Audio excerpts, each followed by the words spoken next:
가야 역사에서 지워진 철의 왕국. 1장 교과서에서 사라진 나라. 우리는 어릴 적부터 삼국시대를 배웠습니다. 고구려, 백제, 신라. 이 세 나라가 한반도를 지배하며 치열하게 경쟁했다고 말입니다. 지도를 펼치면 세 나라가 반도를 3등분한 모습이 나옵니다.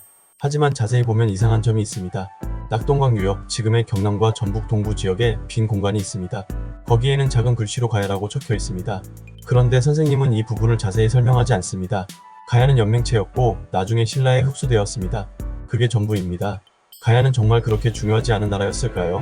사실 가야는 42년경부터 562년까지 무려 520년이나 존속한 나라입니다. 백제보다 오래 버텼고 신라와 비슷한 기간 동안 존재했습니다. 그런데 왜 우리는 가야를 잘 모를까요? 왜 사국시대가 아니라 삼국시대라고 부를까요? 여기에는 역사가 숨겨놓은 안타까운 이유가 있습니다. 2장 철로 세상을 연결한 나라. 가야가 있던 지역은 특별했습니다. 김해, 함안, 고령 일대에는 철이 많이 났습니다. 당시 철은 오늘날의 석유나 반도체처럼 귀한 자원이었습니다. 무기를 만들고 농기구를 만들고 생활용품을 만드는데 꼭 필요했습니다. 가야 사람들은 철을 캐고 재련하는 기술이 뛰어났습니다. 그들은 좋은 철을 만들어 주변 나라에 팔았습니다. 특히 일본과의 무역이 활발했습니다. 가야의 철은 일본까지 건너가 외라는 나라와 교류했고 중국과도 거래했습니다. 경주 계림로 고분에서 발견된 황금보검도 가야의 기술로 만들어진 것이라는 주장이 있습니다. 가야의 철 기술은 그만큼 수준이 높았습니다.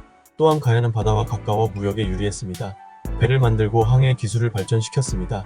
낙동강과 남해안을 통해 물건을 실어 나르며 철의 왕국, 해상무역의 중심지로 번영했습니다. 가야 토기도 유명했습니다. 단단하고 실용적인 토기는 멀리까지 퍼져나갔고 가야의 문화 수준이 결코 낮지 않았음을 보여줍니다. 3장 하나가 되지 못한 비극. 하지만 가야에게는 치명적인 약점이 있었습니다. 바로 통일된 국가가 아니었다는 점입니다. 가야는 여러 작은 나라들의 연맹체였습니다. 금관가야, 김해, 대가야, 고령, 아라가야, 함안, 소가야, 고성 등 크고 작은 나라들이 느슨하게 연결되어 있었습니다. 처음에는 금관가야가 중심이었습니다.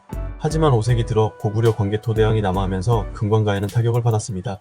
그러자 내륙의 대가야가 새로운 중심으로 떠올랐습니다. 그러나 여전히 가야는 하나로 뭉치지 못했습니다. 각 나라는 서로 경쟁하기도 했고 통일된 군사력을 갖추지 못했습니다. 강력한 왕이 없었고 중앙 집권 체제를 이루지 못했습니다. 설상가상으로 가야는 지정학적으로 분리했습니다.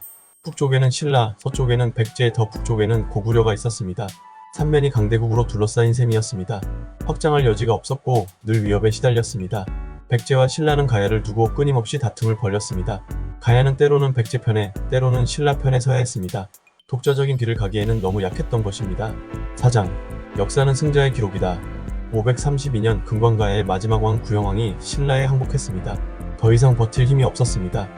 신라 버풍왕은 구형왕을 예우했고 그의 아들 김유신은 훗날 신라의 명장이 되었습니다. 562년 대가야마저 신라 진흥왕에게 무너졌습니다. 이로써 520년 가야의 역사가 막을 내렸습니다. 가야의 땅은 신라에 흡수되었고 가야 사람들은 신라 백성이 되었습니다. 그리고 역사는 신라의 것이 되었습니다. 삼국사기, 삼국유사 모두 신라 통일 이후의 관점에서 쓰였습니다. 승자인 신라는 자세히 기록되었지만 패자인 가야는 간략하게만 언급되었습니다. 가야에는 자신들의 역사를 기록한 책이 없었습니다. 아니 있었을지 모르지만 전해지지 않습니다.